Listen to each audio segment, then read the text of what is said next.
my children are asking of their daddy. 2 of them, I have 2 that don't know their daddy.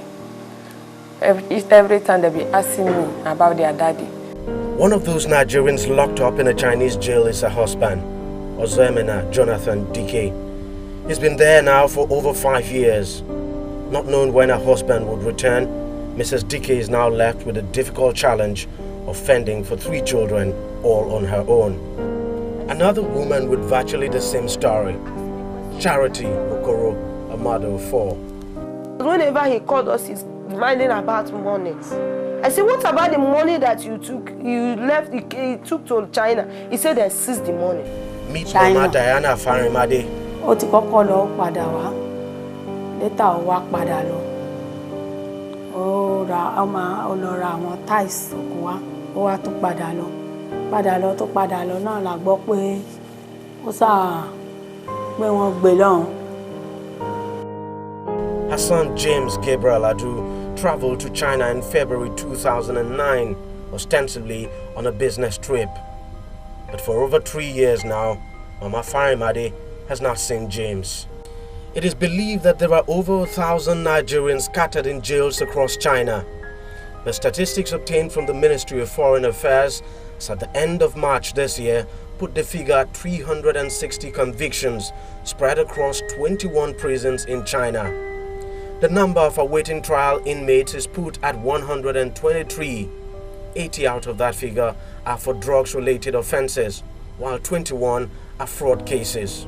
I've been privileged to speak with about 3, 4, 5, 6 of them on phone, calling from the prison. And I keep on asking them, what did you do? The question is, I did not do anything, no. I did not do anything, no. When the Nigerian ambassador to China knew I was around, Ambassador Wali, he asked for a meeting. And when we met, he expressed frustrations with regard to the increasing number of Nigerians that are being convicted for drug-related offenses in China. When I learned about this, I immediately got in touch with the Nigerian Foreign Affairs Minister, requesting that he gets in touch with the ambassador in China to give us details of Nigerians in prisons.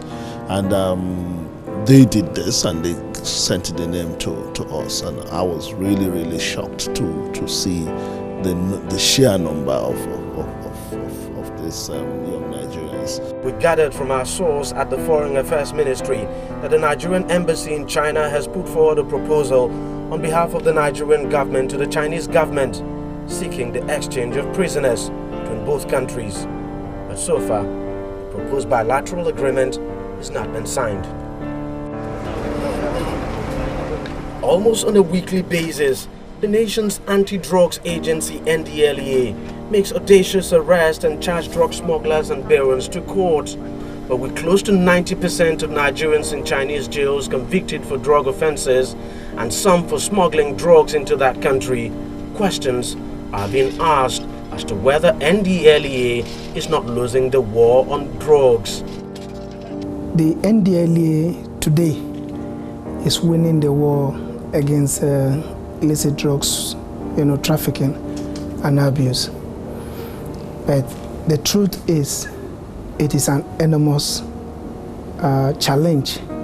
But it's not just to lay the blame on one sector, because the criminal justice is a chain that starts with the police or the law enforcement agency, to the prosecution, to the courts, to the prison, and to the appeal system. So there's no excuse from one section should not blame the other. It is a holistic thing.